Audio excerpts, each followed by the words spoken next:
and welcome to Books 101. Today we are talking about Everyday by David Levithan.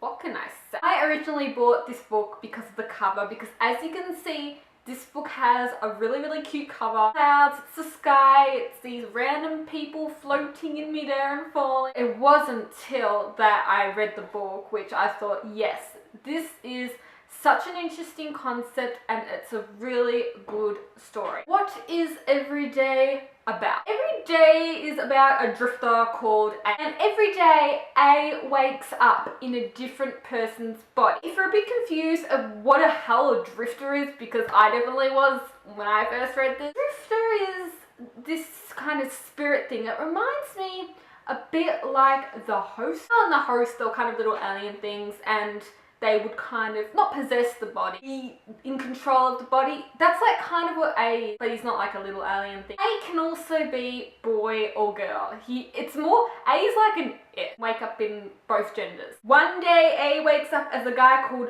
Justin, and Justin has a girlfriend called Rhiannon, and you can guess what happens. Justin is kind of like a bloke, you know, and Rhiannon's kind of his girlfriend, and they've been going out for a while, but Justin doesn't treat Rhiannon properly. So you can kind of gather what happens here. A falls in love for Rhiannon. That's kind of to him breaking all the rules, because every single day that he wakes up in a new body, he doesn't like to interfere with person's life. It's a good YA story. It's written really beautifully. Every single chapter has a new day. I suggest you should all go pick it up. So that's the end for the non-spoiler section. If you don't want to be spoiled, I suggest click out. Okay, let's talk Everyday by David Levithan. What to say about this book?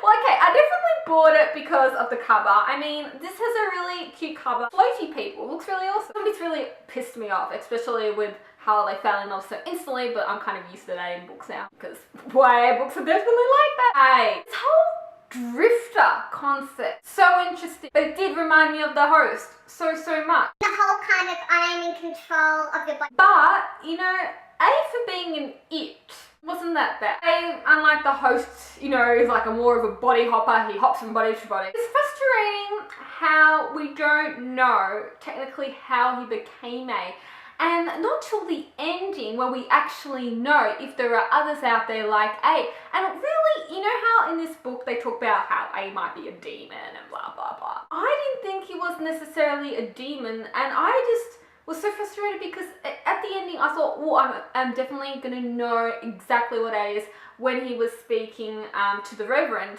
But we don't necessarily know how A came to be. Are there a whole race of A's running around? Before I talk the rest of this book, it's just hard to picture A. It just jumps from male to female. I just have a hard time picturing him. Begins, you know, he wakes up in the body of Justin.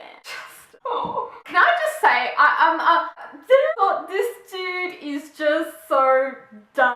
Boring. I really found, which was good, especially in Rhiannon, you know, character development, how at the beginning, you know how Rhiannon was very much like, oh, you know, I believe in Justin, I believe Justin can change, I'm gonna wait till he changes. Just dump freaking Justin. He doesn't care about you, and I'm so glad she finally woke up at the end of this book and freaking dumped that dude. Justin wasn't changing, and I felt really sorry for Rhiannon, how she kind of had to put up with Justin's attitude, and she wasn't getting anything in return, because I don't think Justin liked her that much.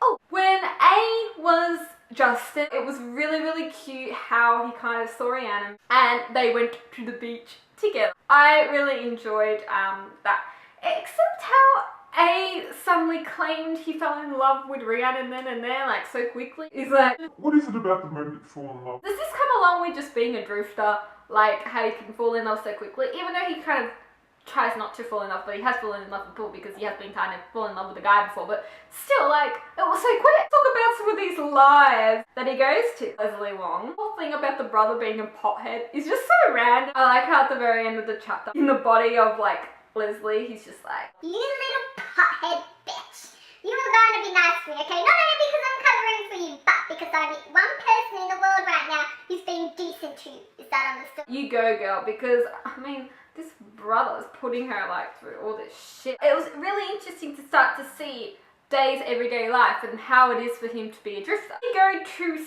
Skylar. We don't hear much about Skylar except that he plays soccer, must be an uneventful person. Amy Tran. It's so cute how he came, and I'm just going to call him a he because I see him as a he.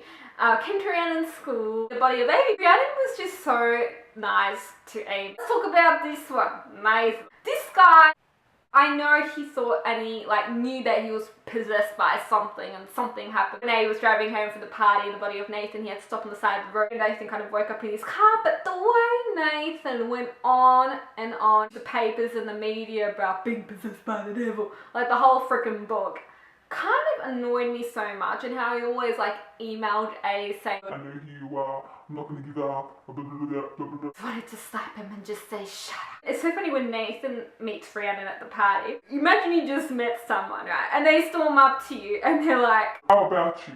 Seeing anyone? and Rhiannon's like, Yeah. even before that, he's saying all these things about a relationship. Rhiannon be freaked out at this Nathan guy if he suddenly stormed up to you, don't know who the hell he is, and then he starts giving you relationship advice and be like, excuse me, you don't know my life, goodbye. To start chatting via email. Then Rhiannon's kind of starting to question, is Nathan really Nathan? A actually tells Rhiannon about what he is. Rhiannon was so considerate. Rhiannon, it's like she never freaks. She never has a freak attack or anything. She's so cool, calm and collected, this girl. She never gets scared over any pissed in my pants. I'd be like, who are you to tell me all this? This is just kind of some crazy setup. Leave me alone.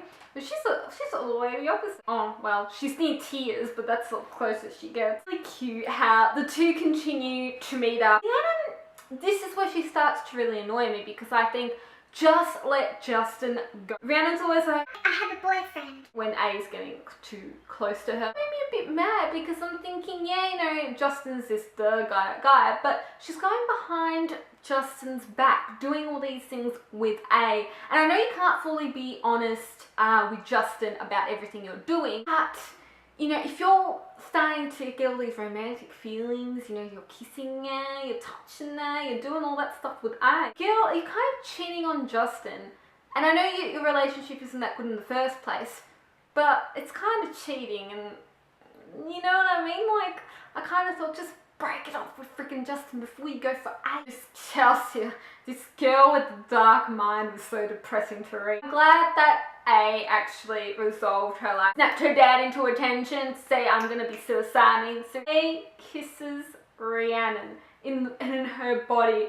And still, Rhiannon doesn't react. Rhiannon's never freaking scared of anything. All she says is This is definitely weird. and he's like, Why? she's like, Because you're a girl, because I still have a boyfriend, because we're talking about someone else's suicide. well, I can solve all your problems because you're a girl. Well, on the inside, you're an it. So you're not really a girl, but you're kind of like a boy. 2, because I still have a boyfriend. Break up with freaking Justin, and then you can be with A and kiss him all you like. And because we're talking about someone else's suicide, that's definitely a weird reason. But A is going to solve that. A wakes up as Rhiannon. I thought he was the most respectful. The fact that he didn't have a little peek.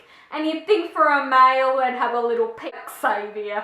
Oh, I feel sorry for A. Even if they had gone all the way and then, they accidentally fell asleep and then Xavier woke up and he's like, oh, who's this girl next to me? That'd be actually really fun. But I thought, oh my god, that's so sudden. Rhiannon, you still have this boyfriend here. This is what I'm saying. Just let the freaking guy go. I thought really changed after he experienced that funeral, when he kind of thought to himself, geez, I'm going to have these many people at my funeral.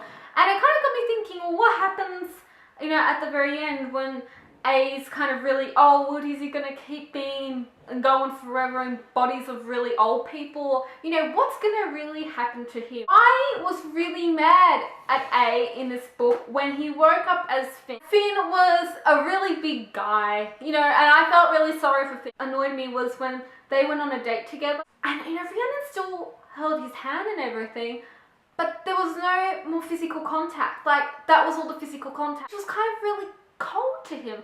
I don't know, maybe because she was doing something with Justin, or was just kind of in that state of breaking up with Justin, or if it went to something more personal because she saw A as this really big guy.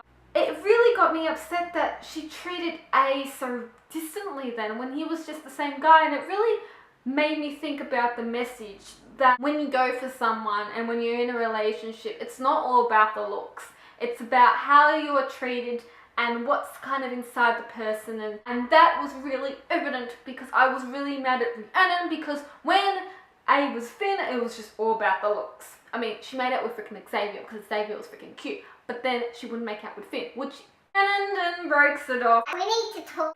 This is where A meets Nathan. This Reverend dude, Day meets someone exactly like him, and there is a way to stay in the body. Day overreacted, and Day's like, Get off me! and then the Reverend's like, I'm not touching you. I'm sitting here having a conversation. and then Ace is like, get off me! I'm just saying, he's not even freaking touching you, calm down. And I don't think the Reverend dude meant any full harm. I know that probably you're killing the body by possessing the body for that long, but still, like, give the guy a chance, except for overreacting. Alexander Lee. A's almost hooking up Rhiannon with Alexander. Today's your first date and he's gonna remember being in the bookstore, he's gonna remember seeing you, he's gonna remember this, he's gonna remember that. He's kind of gonna put in all his memories of loving her or something into him. And I kind of started thinking, I feel sorry for this Alexander guy because he didn't actually get to experience this. And then this is like this random girl just pops up in his life, and then is that real love? You know, they fall asleep together, they exchange the little heart sticky note, and then it's just like, it just ends, and I think, was that really goodbye? Like, is that how the whole thing's gonna freaking end? I know there is gonna be kind of a sequel to this book called Rhiannon. I'm not sure if that's told from Rhiannon's point of view as this story was going on, or Rhiannon's point of view as like a whole new thing in the second book. I'm not 100% sure, but I really am looking forward to next year because I really want to know where this story goes. I want to know, what happens to A? Where did he go? Is he going to come back? Tell me your thoughts down below, what you thought about every day. Thank you so much for watching. See ya.